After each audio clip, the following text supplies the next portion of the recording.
Alô, Fernando! Muito bem, começando mais um aqui podcast. Partiu para mais um episódio. E esse especial, todos são, mas esse eu gosto de dizer que esse é especial. Eu sou fã. Está começando agora. Esse está começando agora.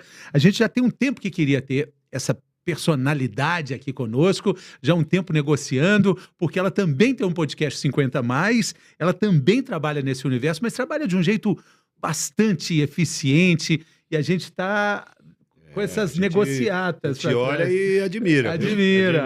Não somos adversários, somos concorrentes, corremos juntos. Estou falando de Candice Pomme. Psicóloga, pesquisadora e gerontóloga. O que seria gerontóloga, doutora? Doutora, que bom. Prazer estar aqui em primeiro lugar. Bem-vinda, Candice. Gostei disso. Nós não somos concorrentes. Não somos adversários. Não somos adversários, mas a gente se complementa. Corremos juntos. O concorrente não é uma palavra pejorativa. É de quem corre junto a um objetivo, né? Dentro do mesmo tema, cada um da sua forma.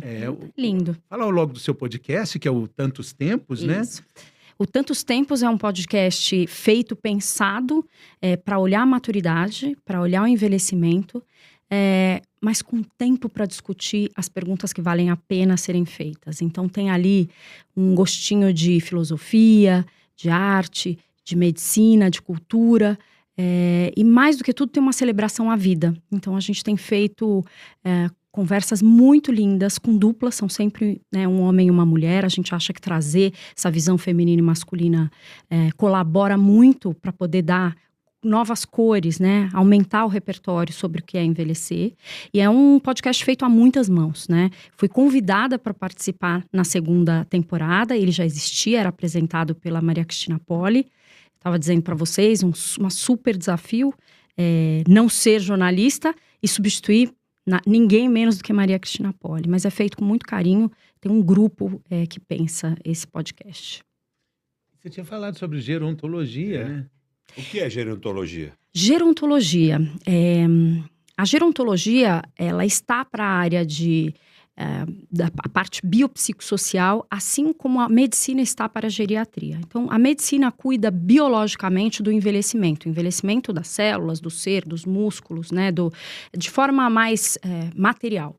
Mas a gerontologia, ela estuda quais são os aspectos biopsicossociais que envolvem a jornada de envelhecer. Então, o que acontece culturalmente, onde essa pessoa está inserida, e profissionais da saúde, como eu, que sou psicóloga, que tem a gerontologia como especialização, eu acho que traz um foco maior para ajudar nessa jornada de segunda metade de vida. Então, eu me especializei no Einstein, voltei para a área de saúde, porque eu era psicóloga, formada psicóloga, mas fui para a carreira corporativa, fiquei mais de 25 anos, e durante a pandemia eu falei, tá na hora de voltar para a área de saúde. E foi aí que eu fui fazer essa especialização. E engloba a geriatria, né? A gerontologia, ela pega inclusive o aspecto clínico físico. Inclusive, avaliação, planejamento e estratégias de como envelhecer melhor. Resumindo, o que um gerontólogo pode fazer por uma pessoa que se consulta com ele. E você Candice, vem do mercado, desse mundo corporativo que joga pesado na mídia, na propaganda. Você é uma analista muito fria, muito calculista sobre produtos. Tem uma história muito bonita sua, que é um divisor de águas, que é quando você se depara com uma pesquisa referente a fraldas geriátricas, né? Isso muda um pouco a sua forma de pensar. A gente queria que você falasse um pouco sobre isso, porque se tem algo que incomoda quando a gente fala sobre o envelhecer, o amadurecer, é falar sobre fralda geriátrica no meio disso tudo também, né? Incontinência urinária, eu acho que é um tópico extremamente árido, né, doutor? Quando a gente fala de uma jornada onde a tendência é perder a autonomia e a independência. Então, a incontinência, ela é um reflexo ou um resultado, quase como se a pessoa olhasse e falasse, bom, eu não tenho mais controle sobre aspectos do meu corpo que eu tinha. Então, isso primeiro é um luto, um dos lutos que se vivem, né, na maturidade. E o entendimento sobre incontinência urinária veio exatamente na última empresa que eu trabalhava, que cuidava dessa categoria, cuidava de higiene, mas uma das categorias eram fraldas geriátricas, e eu cuidava da área de pesquisa de mercado. E eu via que tudo que eu tinha aprendido em pesquisa de mercado ao longo dos meus 25 anos de corporação, eu trabalhei para beleza, para sorvete, para detergente, lavar louça, lavar roupa. Quer dizer, eu tinha trabalhado com quase todas as categorias, shampoo e tudo mais. Quando eu cheguei em fralda geriátrica, eu falei, bom, tudo que eu aprendi até agora não me serve. Primeiro, que se a gente pensar do ponto de vista de marketing, os estudos, eles normalmente eram feitos sempre de 18 a 55 anos. Esse é o corte de pesquisa de mercado para qualquer trabalho de marketing. Graças a Deus isso vem mudando, porque a gente entende que a partir dos 55 tem um público que consome e que precisa ser estudado e precisa ser refletido nas ofertas. Mas até então, a gente não sabia nem como pesquisar isso. A gente aplicava as mesmas formas de pesquisa para um público mais jovem e tentava aplicar para esse público acima de 55. E, obviamente, isso não dava certo, porque falar de um tema tão árido, tão incômodo, né? Uma coisa que muitas vezes, a gente sabe que tem formas de reduzir, estacionar, mas muitas vezes as pessoas veem isso como uma possibilidade nula de melhora. Então, ninguém queria falar disso. Então, a gente começou a desenvolver, eu e minha equipe, maneiras diferentes de se falar sobre esse assunto. Como trazer pessoas para trocar experiências a respeito disso. Porque o que a gente percebia era que homens e mulheres lidavam com isso de maneiras muito diferentes, né? O homem, muitas vezes, ele pergunta para a mulher o que ele faz com aquilo, com a esposa. Ele pede ajuda. O que ele faz quando ele está com aquele problema? E a mulher passa por isso sozinha, de maneira totalmente calada. E muitas vezes nem com o médico ela se abre a respeito disso. Então, na época, foi um grande aprendizado. Eu entendi não só a parte humana da história, mas a parte de negócio. Como é difícil você vender um produto que traz uma solução para um tema que ninguém quer falar abertamente. Então, falar sobre fralda infantil, uma beleza, você está no começo da vida, são crianças, elas vão usar por um determinado tempo, isso é transitório. E falar de fralda geriátrica sempre era muito delicado. Então, eu acho que são essas sutilezas que foram me ajudando também a querer voltar para o lado da psicologia, sabe? Porque eu via que não era só um tema de negócio, mas era que escuta a gente vai dar para uma pesquisa dessa. Como que a gente se coloca para ouvir pessoas que estão falando de algo que é um drama, né? É um problema.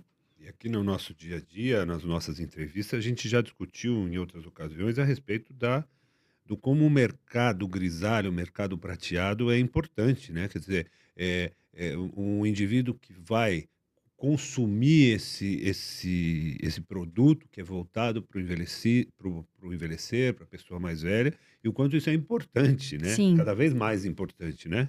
A população vai envelhecendo e tem essa necessidade, não? E é um mercado gigantesco, né? E a gente começou de uma parte muito difícil, dolorida, que é a parte da incontinência, medicamento e tudo mais.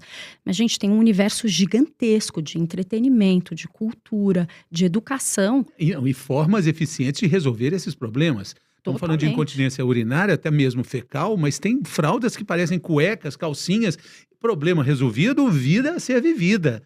Né? Com dignidade e com amabilidade. E a mudança do comportamento no sentido de que a pessoa não se sente tão incomodada com aquilo que ela não quer sair de casa, porque ela começa a entender que outras pessoas vivem esse mesmo problema e que aquilo é uma coisa que não é desejável, mas que pode ser lidada de uma maneira positiva e que você não precisa se enclausurar por causa disso. Acho que esse é o grande recado, né? Impacto na vida social, impacto na autoestima, impacto na vida em família. Tem muitas camadas aí para serem discutidas, né? É porque ninguém quer falar, né? É difícil até pra gente aqui, tem assuntos que a gente realmente não gosta de falar, porque é difícil tocar nessas feridas que elas vão existir na nossa vida, né? Eu falei que sou seu fã, não é à toa, porque sou mesmo, já vi outras entrevistas suas e vi essa maravilhosa, com a fantástica, falar dela, Leninha, esse podcast Na Sombra da Nossa Árvore. Ela é uma goiana apaixonada pelo que faz, né? Você falou uma coisa tão linda, que quando a gente vai chegando numa idade, é como se a gente fosse fazer uma viagem para um lugar que a gente nunca foi. Então, se eu vou para a Rússia, o Doc chegou do Japão, cada semana ele está num lugar do mundo, mas antes ele pesquisa, né? Como é que é lá no Japão? Onde come um peixe bom ali, onde fica um hotel bom? E como é que chega lá nos 80, nos 90? Né? Você tem guia de turismo, tem hotéis para ficar, né? Isso é muito legal, Candice. Exatamente. A gente não pesquisa, né? A gente não pesquisa e eu acho que a gente ignora o conhecimento que a gente tem dentro de casa. Então, eu pergunto assim, você já falou com o seu guia turístico da longevidade? Seus pais, suas tias? Eu sempre digo que eu nasci velha. Eu amava, uma coisa que eu mais gostava na minha vida era de passar férias em Goiânia e passar com as minhas tias, que eu chamo carinhosamente das cajazeiras, né? Então são todas as tias primas da minha mãe que sempre foram bem mais velhas do que eu. Hoje a gente fala, eu passei dos 50, agora a gente igualou a idade. Mas elas eram muito mais velhas, mas não tinha maior prazer pra mim de olhar aquelas mulheres, porque eu via aquelas mulheres com seus desafios, com os perrengues da vida do dia a dia, mas existia uma felicidade em elas se encontrarem, em jogarem um baralho juntas, em assarem um pão de queijo juntas. E aquele clima, aquela vibração, até hoje, é o que me nutre, até hoje. Então, quando as minhas tias se juntam, quando eu posso ir, quando elas vêm, é sempre um estado de vibração, de alegria, de estar junto, de dividir coisa, de rir de bobagem, que eu acho que são essas coisas que a gente deixa de aproveitar e deixa de se ver. Quando eu estava ali curtindo aquela experiência, eu também me imaginava como é que eu vou estar quando eu estiver com a idade delas. Então, aquele destino, para mim, era um destino que eu queria ir. Porque eu tive, acho que, a sorte de ter experiências, de ter velhas incríveis na minha vida. E eu tenho até hoje, né? Começando pela minha avó, as minhas tias que ainda estão aí, minha mãe, né? Que a gente foi junto, eu fui acompanhando esse envelhecimento delas, mas é um lugar que eu olho e eu falo, eu quero esse destino. Bacana ir para lá. Elas me inspiraram.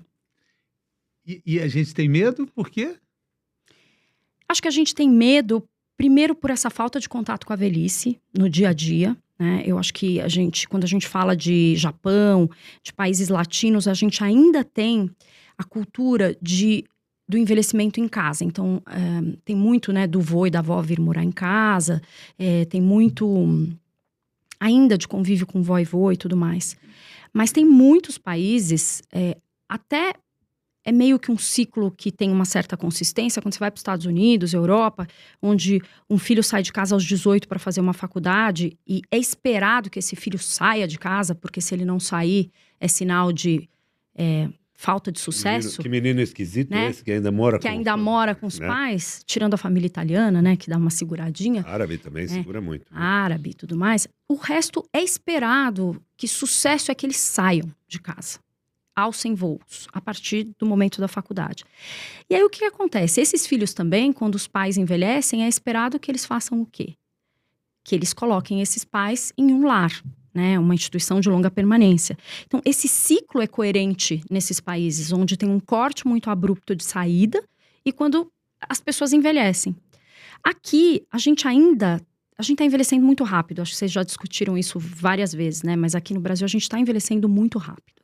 O que países como França, Japão, Estados Unidos levaram 120, 130 anos para fazer essa transição demográfica, nós estamos fazendo em 20, 30 anos. Então, a gente tem medo porque a gente ainda não sabe o que é isso. A gente não está acostumado a chegar num lugar e ter 30%, 40% de pessoas acima de 60%. Num restaurante, num show, num teatro. Nós já temos mais idosos que crianças. Hoje, em alguns estados do Brasil, por exemplo, Rio de Janeiro e Rio de Janeiro e o Sul, a gente já tem. A partir de 2030, o Brasil como um todo já vai ter mais idosos do que crianças.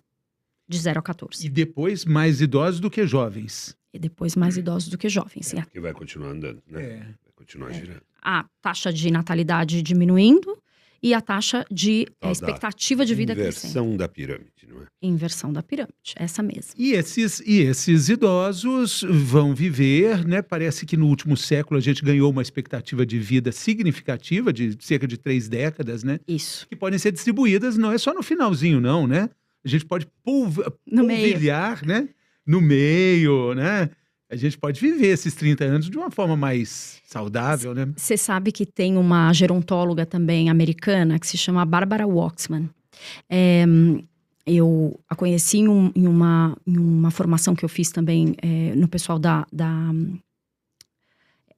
Nossa, me deu até um branco agora. Você está falando de uma americana. De uma americana. Não, voltando na Bárbara. Então, tem uma americana, que é a Barbara Waxman, ela é gerontóloga também. E que ela faz parte do pessoal da Elder Academy.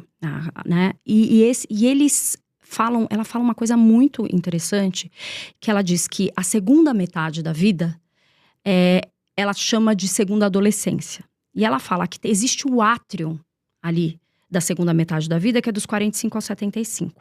né?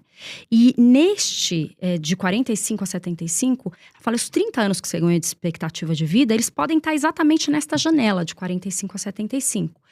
Que onde ela, como estudiosa, ela vê que tem as maiores transformações de comportamento acontecendo neste período. Então lá, quando você está depois dos 80, a maioria das pessoas já estão vivendo de forma semelhante. Mas é entre os 45 e 75 que as pessoas estão experimentando novas formas de amadurecer. Então é bem E que tem uma interessante. heterogeneidade das pessoas. Tem umas que Muito. já estão velhinhas e tem outras que estão ainda com outra energia. Atualmente a gente vê às vezes na internet algumas fotos, fala assim, tem 60 anos, aí uma foto da Cher do lado de uma foto de uma bem Uhum. velhinha, ou de um cara É. que faz um monte de esporte, quer dizer, coisas assim, porque onde eu quero chegar é que a gente tem que considerar também a idade biológica e não a idade cronológica. O que eu Total. quero dizer com isso? Quando a gente vai fazer uma cirurgia, a idade é um dos fatores de risco. Só que a idade por si só, ela não é um bom fator de risco, porque tem aquele indivíduo com 60 que está baleadinho e tem outro com 60 que está maravilhoso. Então, a gente tem que pensar na idade biológica e não cronológica. Sim. Você consegue ver que a expectativa de vida aumentando também está fazendo que essa parte mais ativa, mais produtiva, mais pungente da vida está se alongando também? Por isso que é Sem esse dúvida. átrio. Sem dúvida. Eu acho que, primeiro que a gente tem mais informação, né? A gente já tem a informação de que a gente vai viver mais. Então, eu acho que parte-se do princípio que se eu vou viver mais, as pessoas já estão falando, bom, eu tenho que me cuidar, como é que minha máquina vai chegar lá quando eu estiver, né, nos 90, nos 100? Todo mundo que faz isso? Não, não é todo mundo. A gente sabe que tem corte social, que tem corte de informação, né, de formação, mas eu acho que essa parte, a gente tem visto pessoas de 60 abrindo novos negócios, startups, começando novos relacionamentos. O próprio divórcio grisalho, que a gente tocou dentro do Tantos Tempos e que foi super polêmico, aumentou muito o número de pedidos de divórcio a partir de 60 anos, isso logo depois da pandemia. Por que isso acontece? As pessoas, e principalmente é muito puxado por mulheres, mas as pessoas falam, bom, antigamente você morreria com 65, 70, então valeria a pena se separar com 60, com 65? Ninguém nem pensava nessa hipótese. A partir do momento que você fala, eu vou até 100, as pessoas começam a pensar assim, eu quero viver mais 30 anos dessa forma?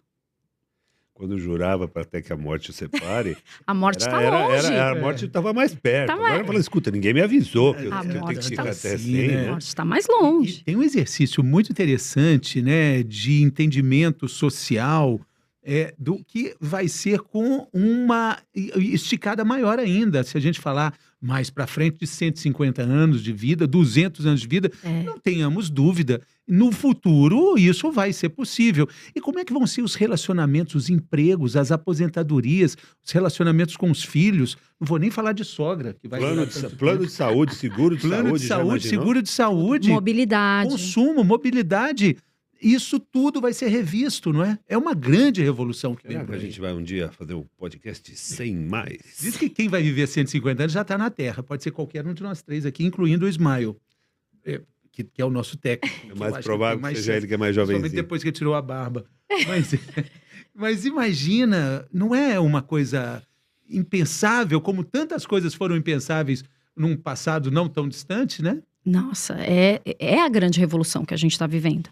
Essa revolução demográfica, eu acho que o Brasil, de novo, a gente está com o pé no acelerador. Então, a gente está vendo essas mudanças acontecerem muito mais rápidas. Então, essa mudança de cenário, de precisar de adaptabilidade, pensar na mobilidade, como as pessoas vão se deslocar, pensar como as pessoas vão habitar, como elas vão morar, com quem elas vão morar, planos de saúde, as políticas públicas. Tudo isso precisa ser revisitado. Mas aí que tá, né? Nós estamos envelhecendo como país sem ter enriquecido antes. Então, apesar da gente... Que a Europa fez. O que a Europa fez. Apesar da gente ter um bom estatuto do idoso, que se você for olhar, ele é muito bem escrito. Mas ele precisa já, urgentemente, já ser readaptado. Porque todas as coisas que a gente está vivendo hoje, elas são muito mais urgentes. Se a gente esperar valer a lei, ir buscar... Quer dizer, tem coisas que já deveriam ter sido adaptadas hoje. Eu falo muito sobre as relações, por exemplo, de trabalho. Todo mundo vai... Olha aqui, a gente não pensa em parar de trabalhar tão cedo. O trabalho, ele traz também essa vitalidade, esse trabalho cognitivo que faz com que a gente esteja desperto, esteja atualizado. Isso chama a gente para isso. Autonomia, né? Da autonomia, da energia. Não, e grana. A gente precisa de dinheiro entrando também para poder se manter, para poder se cuidar. Imagina, um conhecimento de um médico, né? Um médico que se aposenta nesse futuro que a gente está dizendo. Ele vai ter um depositário de conhecimento científico riquíssimo. Tudo bem. Existe um termo ideal, né? Onde o cara ainda, no caso de um cirurgião, que a atuação do corpo dele é muito importante, né? Onde ele ainda tem uma vitalidade, uma destreza, uma energia para fazer um procedimento cirúrgico longo, talvez, ou que requeira uma habilidade manual específica, e ao mesmo tempo experiência.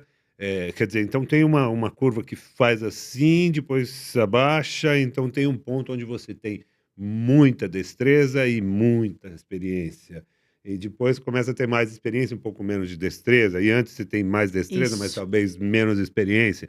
E aí então tem um ponto ideal. Agora, tem pontos fora da curva, que nem a professora Angelita, por exemplo, que tem 90 e tantos anos e ainda está na frente. Agora, claro que a atuação dela fisicamente como cirurgiã declinou, e ela tem uma equipe maravilhosa que acompanha ela, de pessoas que inclusive são amigos meus que acompanham ela, então tem a experiência dela e talvez os braços não sejam os dela fazendo o movimento ou a cirurgia. Nativa. Mas está super nativa. Mas ela é um caso de se admirar, não é comum. Uma pessoa com 90 e poucos anos ainda está na linha de frente, né?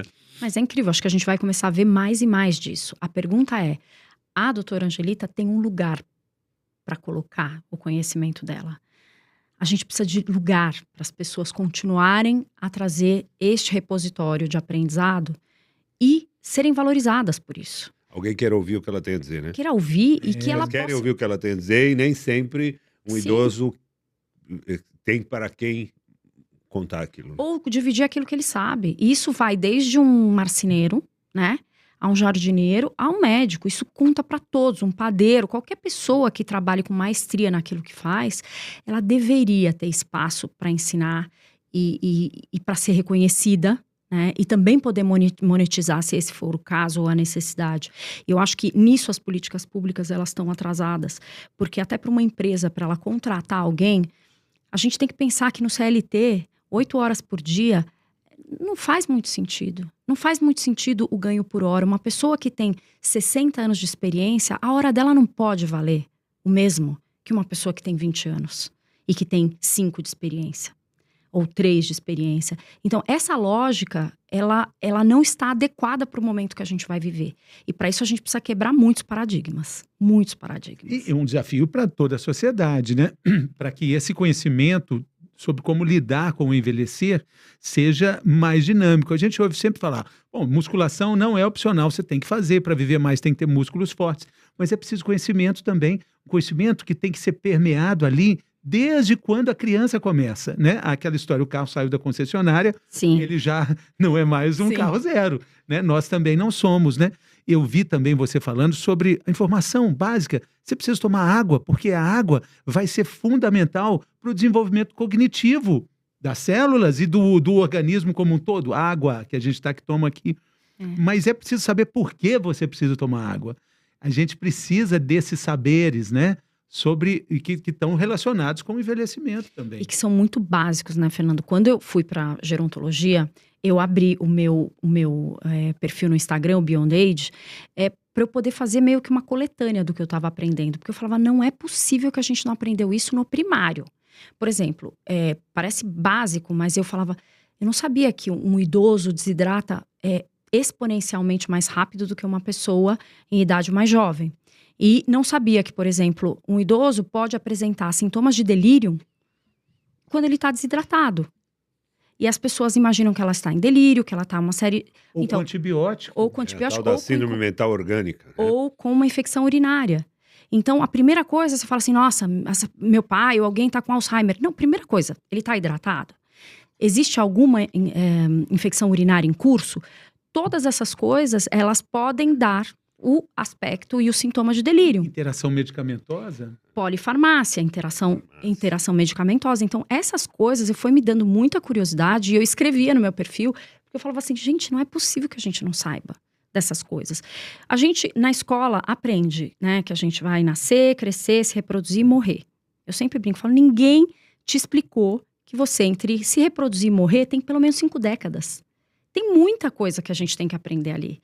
E a gente aprende na escola muita coisa sobre o nascer, sobre o crescer, sobre o se reproduzir. Só que para aí, entre isso e morrer, existe um letramento que é necessário ser feito. Então, muitas pessoas buscam informação, mas a gente sabe que a grande maioria envelhece como dá, como é possível. E essas pequenas informações poderiam ajudar muito na qualidade de vida das pessoas. Mas talvez a geração que está agora, mais idosa, tenha menos essa capacidade digital, internética, de postar e de estar lá e de ser influencer. Eu consigo ver idoso postando, mas sempre com o auxílio de um jovem que está ali, que faz a parte de marketing para ele e tal. Conforme essa nova geração for chegando...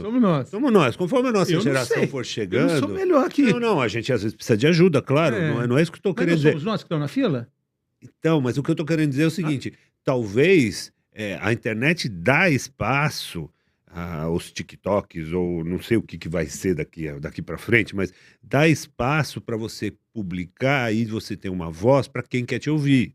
E, de repente, isso pode ser uma coisa que o velhinho de amanhã, ele vai postar, mas alguém queira saber como que o jardineiro fez, ou como que o marceneiro fez, e ele possa ter aquele nicho para atingir ele. Mas eu não consigo. É complexo, né? Mas nessa fila é a gente, Doc, que tá aí, ué. Né? Mas a transição digital, é importante dizer, por incrível que pareça, eu ia até te colocar um contraponto. O maior número que tem hoje, o maior público que mais cresce dentro do Instagram é o público 50 a mais, de influenciadores.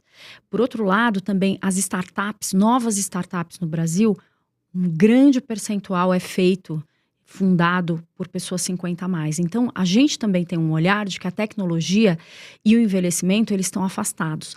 Quem conseguiu fazer essa transição digital, tá mandando muito bem depois dos 60. Então, assim, não é tão incomum. Claro, não é a maioria. Mas também nós não estamos falando de 80, nós estamos falando de 50, 60. 65. Isso vai andando para frente. Tem essa também. Não, então, somos nós, eu tenho 57. Isso. A Daqui maioria 20, do nosso 30 público tem mais de 45 anos. Assim, estourado do nosso público. Acho que E o nosso também. Crescimento é orgânico, acredito que o de vocês Meu também. porque tem uma curiosidade natural sobre saber sobre esses assuntos. A gente tinha essa ideia, quer dizer, a ideia é do Doc, desde a origem, de falar meio como um manual. De querer saber, olha, eu não sei nada sobre música eletrônica. Como é que a gente fica sabendo? E se tivesse um podcast que falasse sobre isso? Eu não entendo muito sobre comida japonesa, mas será que alguém pode me explicar? Né? Então, Tutorial? Me dá um tutorial. É o manual o do Fernando mundo. veio com a ideia do manual para quem tem mais de 50, quer dizer, um manual guia prático. É um pouco isso mesmo. Onde a gente pode falar, mas o que é música eletrônica? O cara põe lá um negocinho num buraquinho lá do disquete, né? Se entregou fala assim, fulano vai tocar, mas tocar, ele não pode fazer o pendrive? Por que ele tá tocando? Tipo assim, se eu apertar o play e o Alok apertar o play, por que as pessoas ficam enlouquecidas e querem ver o Alok e se eu posso fazer o play da mesma música? Vai ter. Então, o que é tocar? Aí. A gente adora essa pergunta. A gente ainda não conseguiu responder essa, Fê. Não, mas igual a essa tem outras, né? A questão também dos relacionamentos amorosos, sexuais, românticos nessa idade, os famosos emojis, né? Que a gente descobriu que tem uma variedade imensa de códigos que precisam ser usados. Emoji, não? Emoji, sim, as figurinhas do WhatsApp. Sim, emoji. mas você consegue se comunicar com aquilo? Eu coloco, meus filhos só emoji, né? Eu acho que muito mais para reforçar alguma coisa. Joinha, proibido. coraçãozinho. Sorrisinho, coraçãozinho. Só que coraçãozinho. Ah, então você fala superficialmente emoji. Eu sou nível básico emoji. Agora, figurinhas, temos uma boa coleção. Figurinhas. Você tem uma boa coleção Figurinhas, de temos figurinhas? uma Aí eu boa não tenho, seleção. acho que Eu não sei nem como é que sofro faz com essa figurinha. Eu acho tão bonitinha. Pega uma figurinha, tipo, eu tenho minha sobrinha, Maria Flor. Ela é linda. Aí a mãe dela já começa. Tem lá Maria Flor, qualquer coisa já aparece. Como é que faz isso? Eu não sei. Tem um Vamos chamar aplicativo para Tem isso. um aplicativo pra fazer aplicativo pra fazer a a figurinha. Quando você gostar de uma, você pode copiar e guardar. Isso. Opa. Tem pessoas que são muito rápidas, já logo mandam a figurinha. Manda e faz uma nova. Imediatamente. Então, gente, tem um aplicativo para isso. Acabei de descobrir isso Não, o agora. importante é você ter amigos que saibam fazer e que te mandem e que você fica recheado. Isso serve para aplicativos, aviões, helicópteros, Tudo. barcos, casa na praia. É bom Tudo. você ter amigo que tenha, né? Ou que saiba fazer, né? Mas, Ok, enfim. Desculpa. Vai lá. Não, eu ia te perguntar, eu ia começar uma coisa nova. Eu ia te perguntar, Fala. qual foi a entrevista mais marcante que você fez no teu podcast? Putz, aí você vai me deixar numa saia justiça. Não, então faz um pupurri aí, fala três. Um pupurri. Olha, como eu falei pra vocês, no Tantos Tempos a gente traz duplas, e essas duplas são inusitadas. A maioria das vezes elas não se conhecem ou se conhecem muito pouco, elas se conhecem lá na hora. E aí, existe uma coisa, uma química, uma coisa que rola lá, porque esse olhar presente de um pro outro, para escutar a história do outro, em primeira pessoa e em primeira mão, é muito bonito. Então, eu vou falar uma que foi muito emblemática, que foi do Inácio Loyola Brandão, né? O Inácio está com 88 e, assim, fazendo 2 prefácios de livro, fazendo um filme de um livro, assim, extremamente ativo. Ele foi de uma delicadeza de dividir as histórias dele com a gente. Em vários momentos a gente chorou, porque foi muito linda a troca. Foi com a Lilian Liang, que é uma jovem pesquisadora. Eu aqui, a Lilian. Então, a Lilian vocês conhecem, jovem pesquisadora das Zonas Azuis. E eles ficaram encantados um com o outro ali. Foi muito lindo isso. Essa foi uma. Mas assim, tiveram momentos muito lindos. Eu acho que o que a gente mais aprende lá, vou abrir um parênteses, é esse espaço que a gente cria para falar de longevidade, mas de uma maneira bem aberta, reflexiva, faz com que as pessoas meio que façam uma revisão de si mesmos ali enquanto estão falando. Então acaba sendo muito emocionante para mim, totalmente, de ser assim, escutar em primeira mão aquilo. Acho que para quem escuta também. Mas fazendo um paralelo, sabe, com a mitologia grega do Kairos e do Cronos. Cronos é aquele tempo devorador, é o tempo que eu falo que determina a nossa primeira metade da vida. É o tempo do calendário, é a agenda lotada, não dá tempo. Eu tenho sucesso exatamente porque eu não tenho tempo, e eu não tenho tempo porque eu tenho sucesso. Isso é o que rege Cronos, e isso é eu acho que é o grande objetivo, não é nem objetivo, mas a consequência da primeira metade da vida. A gente vive muito em função desse tempo Cronos, tempo da agenda. A segunda metade da vida, eu acho que a gente tem oportunidade de viver o tempo Kairos, que é o tempo da oportunidade, o tempo da contemplação, o tempo das surpresas que aparecem, né? O tempo das coincidências. E eu acho que lá a gente vive essa 1 hora do tempo Kairos, que é muito linda para todo mundo, para nós, para a equipe, para Sabe quem que assiste. nosso segundo episódio foi com 2 geriatras, né? O Venceslau e a Teodora, que são do HC, que são pessoas muito legais. E a clínica da Teodora chama Clínica Kairos, Ah, olha só. que é o tempo devido, né? É o tempo Tempo das das coisas. coisas, o próprio Tempo de né? Deus. Tempo de Deus, e você poder escutar o seu tempo. É lógico que, assim, todo mundo tem seus corres, mas você poder parar 1 hora no dia e se dedicar a alguma coisa que faça sentido, que te toque profundamente, que faça você refletir sobre a vida, é um presente. É uma maravilha e muito também importante quando a gente entende que a gente passa metade da vida tentando construir essa figura, essa persona, essa vitoriosa pessoa, e a outra metade a gente vai lutar contra isso que a gente construiu. Para destruir, para descansar, para ser alguém, para descobrir novos caminhos, entendendo? Não é nada disso que eu queria, o que eu construí. Quando você entende esse tempo, você pelo menos corre para um lugar só, né? É engraçado isso, eu acho que a gente tem possibilidade de viver muitos avatares, né? A primeira metade a gente fica construindo, estabelecendo, adicionando credenciais, currículo, patrimônio, relações. E a gente acha que tudo tudo que a gente tem que construir na vida, se não fez até os 50, você tá atrasado. Você tem uma profissão? Você comprou uma casa? Você casou? Para mulher, teve filho? Antes dos 40, né? Geralmente essa pressão. Tem toda essa pressão para você se constituir alguém até os 50. E aí, é o que eu sempre digo, se tudo der super certo, se você ticar todas os desejos da sua lista, ainda assim você tem 50 anos para lidar com você mesmo. Então, eu acho que é um convite para a gente não só viver esse tempo Kairos, mas para a gente poder se experimentar em outras possibilidades. Eu fui estudante, fui psicóloga, fui executiva de corporação, fui casada, sou mãe e agora voltei a ser psicóloga.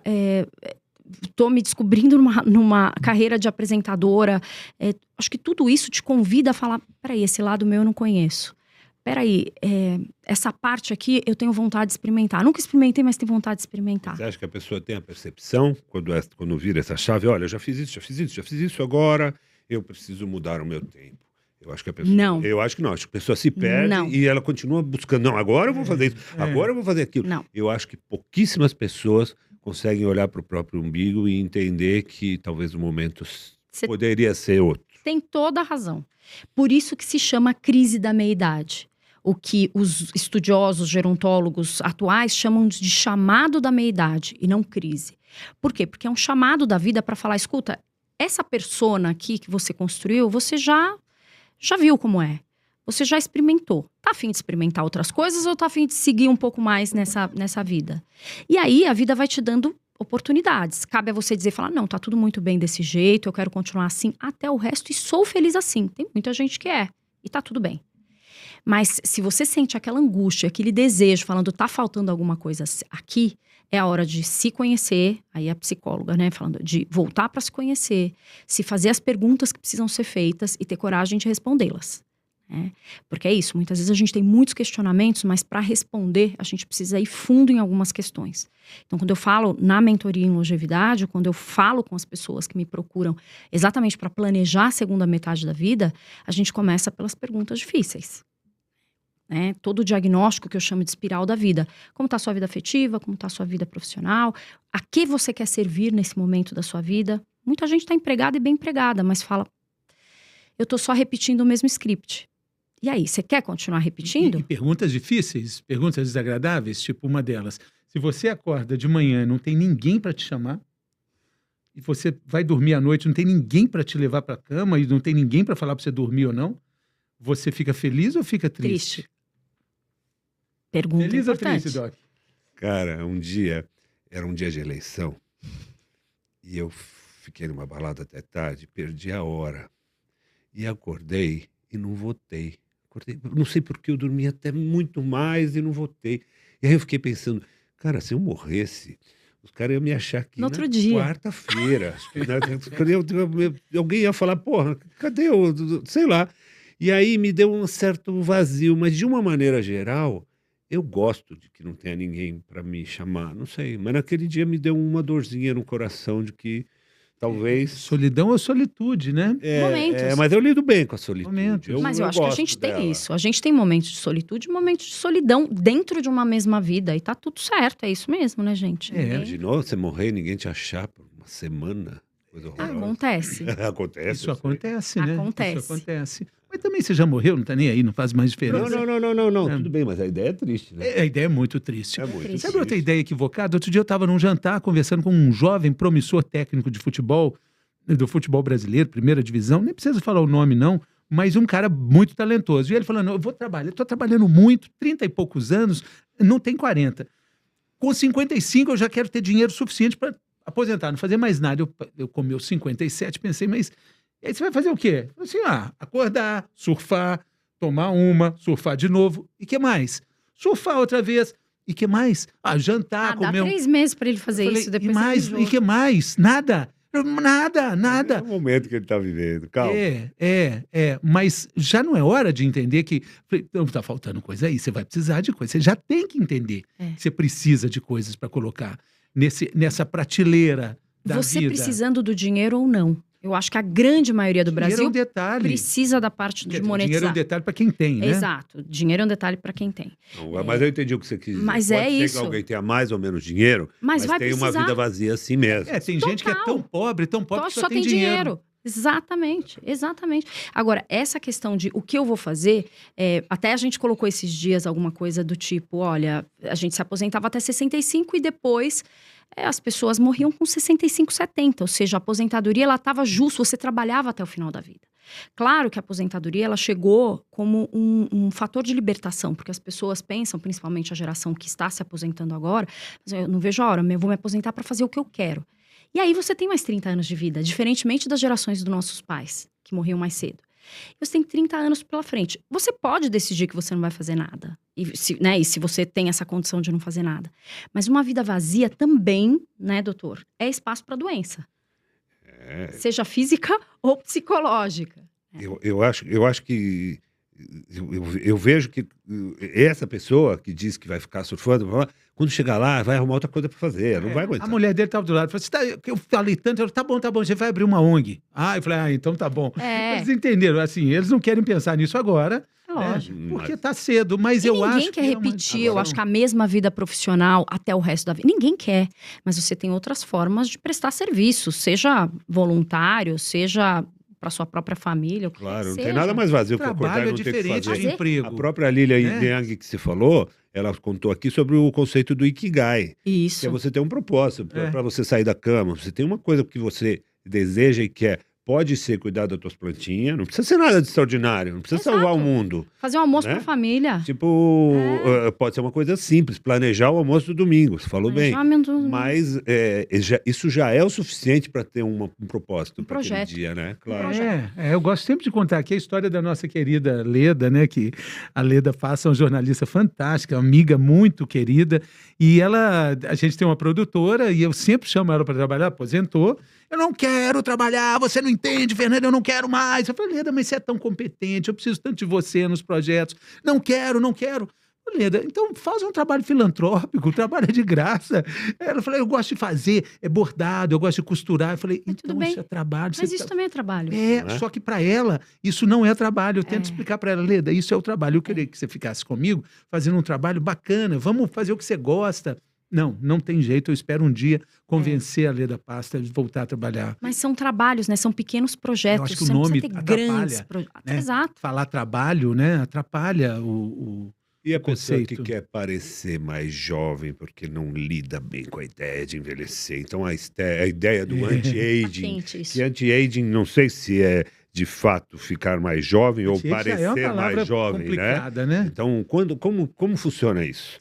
Olha, eu não sei como Eu não fiz funciona. Botox, você já fez Botox, Fernando? Eu já fiz. Não tá reparando, não?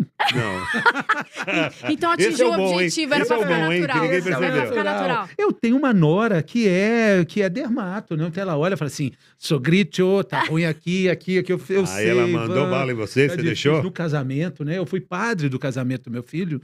E aí eu tive que fazer uma série de procedimentos. Enche daqui, não enche não. Levanta daqui. Mas já tem um ano o casamento, tá tudo vencido.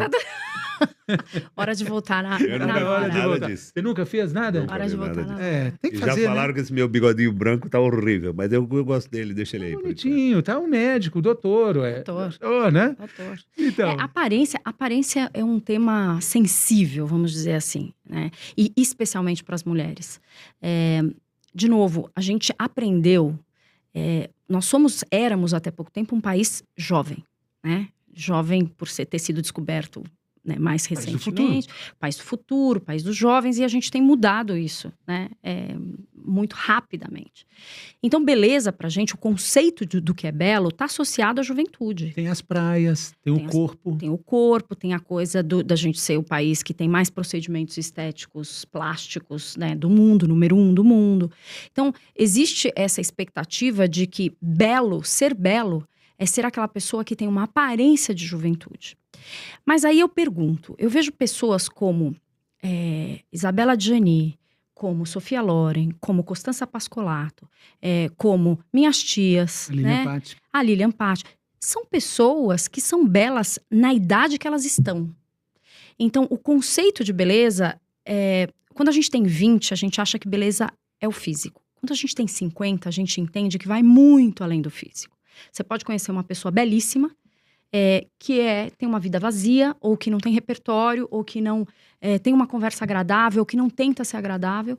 E aquela pessoa, ela não é bonita como você Você tá falando imaginar. da beleza para os outros, eu tô falando para si mesmo. A pessoa quer parecer mais jovem.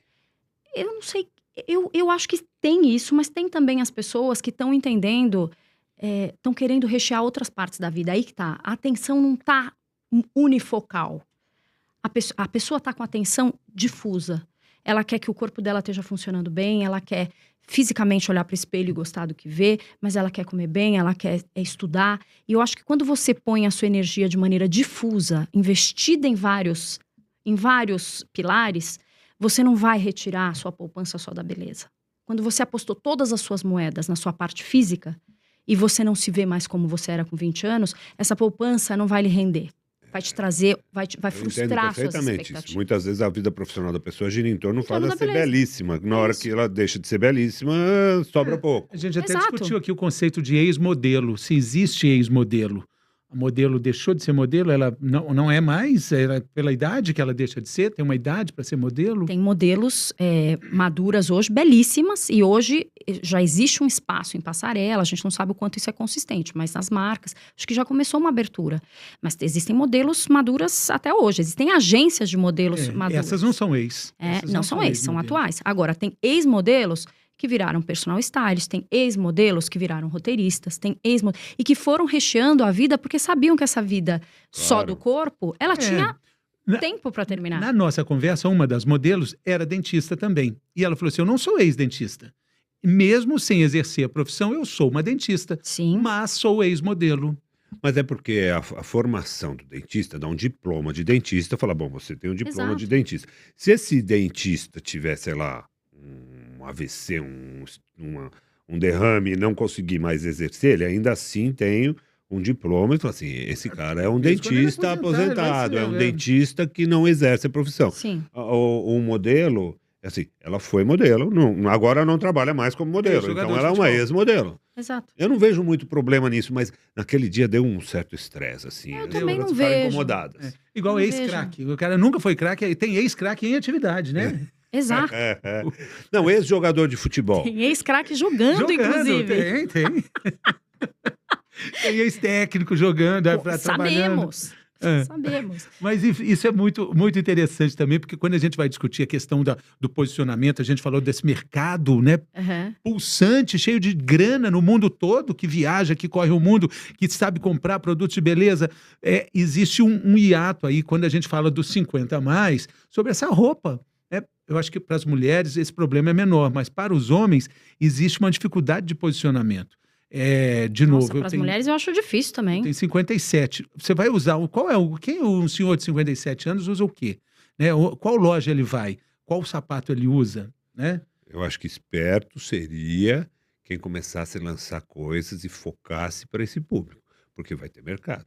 Vai ter mercado. Sapato Já de tem homem é fazendo tudo igual. Sapato masculino é tudo igual. No mundo. Aí eu e o no Fernando, mundo. a gente tem umas coisas que a gente não concorda de nenhum. Como assim é tudo Tudo igual? igual. É tudo igual, você não acha, não? Eu não acho acho, que não. não. Eu acho que tem Eu tô sapato tô feio, indo sempre sapato na mesma bonito, loja. sapato confortável, sapato sapato que não é. chique. Agora, existe um nicho aí enorme de mercado de sapato confortável e bonito. Porque tem o confortável que é feio, né? E o bonito que não é Eu acho que confortável. sapato é tudo igual. Quando eu vejo, eu posso estar em qualquer lugar do mundo, na Lua, no outro planeta, eu vejo, eu bato o olho, eu paro o que eu estou fazendo, eu vou comprar. Ah, mas sabe quanto é? Não sei, eu Não vou sei, comprar. quero Porque esse é diferente, é isso que eu quero. Eu acho isso acontece com sapato, com cinto também, que todo cinto é igual. Não para homem tudo é igual. Mas aí você teria que nascer mulher para poder ter mais diversidade. Aí eu Trouxemos concordo. aqui, Não acho, nós não. trouxemos Isso é uma aqui reivindicação nossa. Personal Por stylist quê? com a Você para foi beleza machista, e hein? roupa masculina, o Alexandre Taleb, que é um cara incrível. E aí? Ele, olha, foi uma das entrevistas mais legais que a gente fez. Muito legal. Um Olha bate-bola incrível. E a gente teve várias coisas que a gente ficou desconfortável, porque assim... Tipo assim, pochete não adianta. Não existe forma segura de usar uma pochete. Não tem, igual acabou. cigarro, Nem no não existe carnaval. forma segura de fumar. Assim também. Não, no carnaval pode. Bom. Eu queria só abrir essa exceção. Carnaval, uma pode. pochete Nossa, é bem mas isso é útil. pros homens, Não, né? Crocs nunca. Nossa Crocs. Quase Crocs não dá. avançou na gente quando Mas a é gente tão falou do Crocs. confortável, né? Ah, é bom, Não, Crocs né? não dá, gente. Crocs não dá. Só criança que é permitido e olha lá. O que vende? É igual a pra Anvisa, não adulto? tá, o remédio não está disponível Toda na vez que eu farmácia? vou pro Xingu, eu vou de Crocs. Ai, Eu tenho um Crocs Sai tudo para Ainda bem ir que eu pro não te Xingu. encontrei. Não, porque lá é perfeito. Você entra no rio, molha, suja de lama, enfia o pé na água, tá limpo, entendeu? Você acha horrível? Ainda bem que eu não te encontrei no Xingu. Ainda bem. Se tiver no Xingu, a última coisa Ainda que você vai se bem. preocupar é com É o com sapato que a Crocs. pessoa está vestindo. Tem essa também. Mas existem poucas lojas especializadas nisso, porque é uma loja que está dedicada, assim, quando chega perto desse homem de 50 a mais, é do cara bem sucedido. É o casual chique, é uma roupa cara, é uma roupa de marca, uma roupa que expõe Sim. o empresário bem sucedido, o dono da empresa e tal. Mas essa moda casual, ela está muito limitada a uma idade menor. Ou então, a uma idade maior, já o tiozão, aquela coisa... Fora o preconceito, né? Que se você se veste de uma maneira mais ousada, vão falar, ih, tá querendo Olha o parecer tiozão querendo jovem. parecer É o jovem. Peter Pan, É. né? Tá É o querendo. Peter Pan. Mas Não, e isso às vezes, acontece com o homem cara e com quer mulher. parecer jovem, por exemplo, porque está com medo do emprego dele estar sob risco, porque, por exemplo, já teve um caso de um ator que fez aquele lifting facial, lembra? Que ficou super, super esquisito.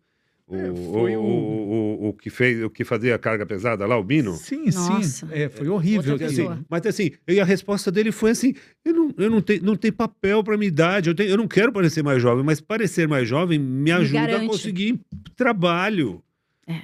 Então, essa é uma coisa muito A gente louca. recebe Como muitos você vai atores criticar aqui alguém que que falam responde sobre isso, Não né? Não crítica tem, não dá. possível. Não dá. E é isso que você falou. Quem vive exclusivamente da imagem tem um sofrimento, porque todas as moedas foram apostadas ali. E você não se preparou para essa transição. Porque uma coisa que é importante a gente dizer é que a gente vive numa sociedade que celebra os começos e demoniza os términos. Ninguém celebra um término.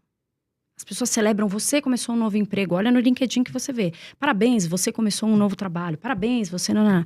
Quando a pessoa faz uma carta de despedida, as pessoas quase, tipo, né, tô saindo de tal lugar, as pessoas já ficam preocupadas, mandam uma mensagem de força, tudo bem.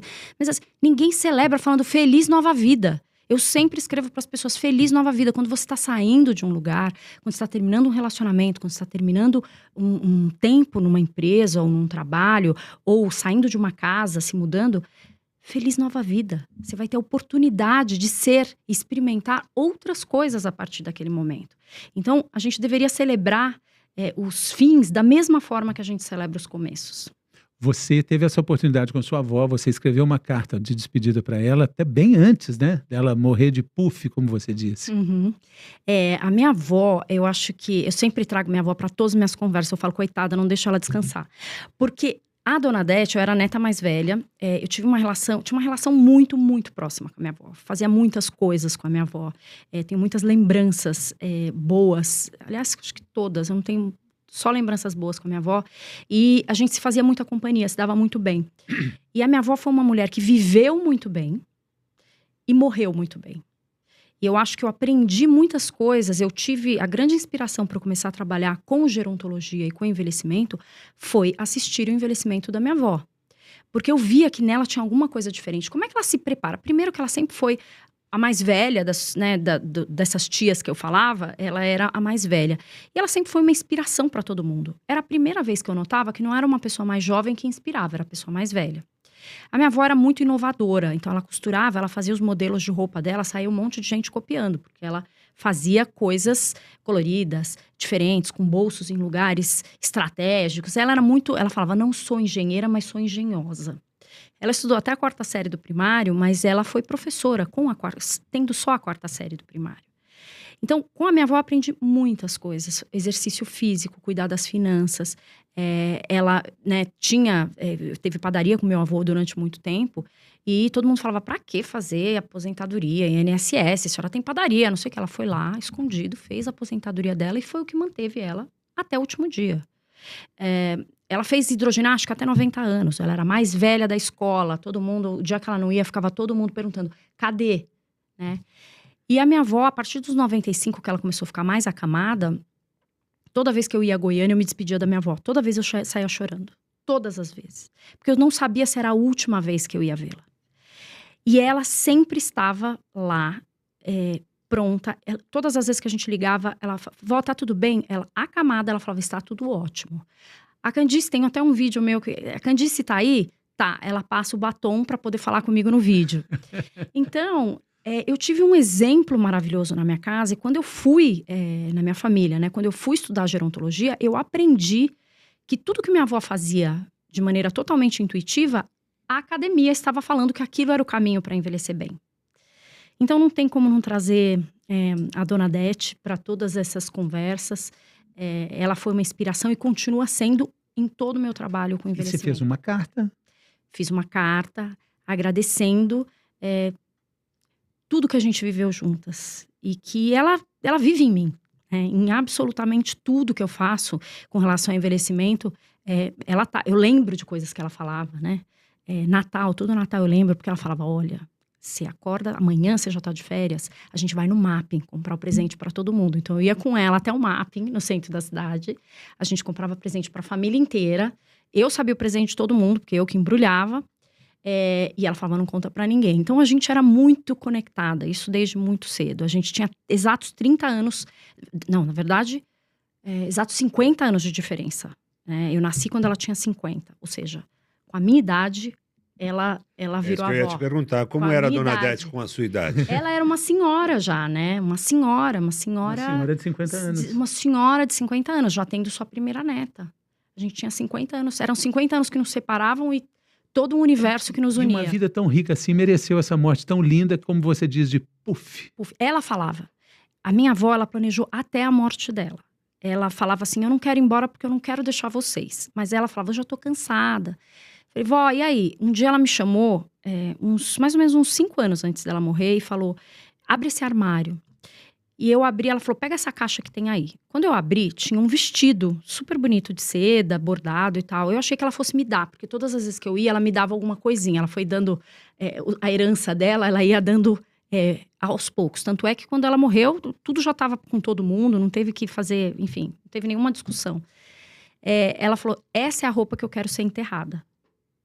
Eu falei, quê? Eu falei, como assim? Eu fiquei tão nervosa na hora. Eu falei, vó, se eu quiser, eu enterro a senhora de mini saia. Não vamos falar a respeito disso agora. Ela falou, olha, não teima. Eu quero que você use essa roupa, já tá decidido. E aqui tá o endereço, eu já comprei lá o jazigo, tá tudo certo. Tá tudo aqui. E assim foi. Quando ela faleceu, a gente pegou esse vestido, ajustou, né? Minha mãe, minha tia ajustou. E ela foi enterrada com a roupa que ela planejou, do jeito que ela planejou. E ela foi, assim, a gente percebeu que ela começou a piorar, porque daí ela já não queria comer, mas ela morreu de puff, como ela gostaria. Ela falou, eu quero morrer tranquila, com os netos em volta da cama, na casa dela, na cama dela. Então, acho que não é só preciso saber envelhecer, mas a gente precisa também se planejar e desejar uma boa partida, um bom término. É uma bênção, nem todo mundo tem essa sorte, não é? Nem todo mundo. Mas você, como mãe, tem uma responsabilidade de passar esse legado. A gente está falando de aprendizado sobre o envelhecer, né? Nós somos pais também. A gente tem esse ofício, né? Totalmente. Eu acho que só de estudar o envelhecimento, eu percebo que os meus filhos já lidam com isso de outra forma.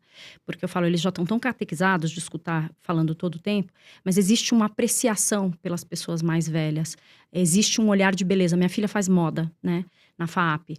E ela é a primeira a me mandar fotos e me mandar directs. Olha que diva. Sempre são mulheres de 70, 80 anos. E ela fez trabalhos recentemente na FAAP com relação ao envelhecimento e moda. Então, acho que, de alguma forma, por osmose, a coisa está entrando. Entendeu? Que bacana. Poxa, que conversa, hein, Doc? Claro. Maravilhosa. Muito Adoramos. bacana. Candice, sucesso para você. Fala de novo aí como é que as pessoas te acham. Você tem o seu Instagram, que tem todas essas narrativas estão reunidas por lá, né? Que é esse O Beyond Age. Beyond Age. Beyond Age.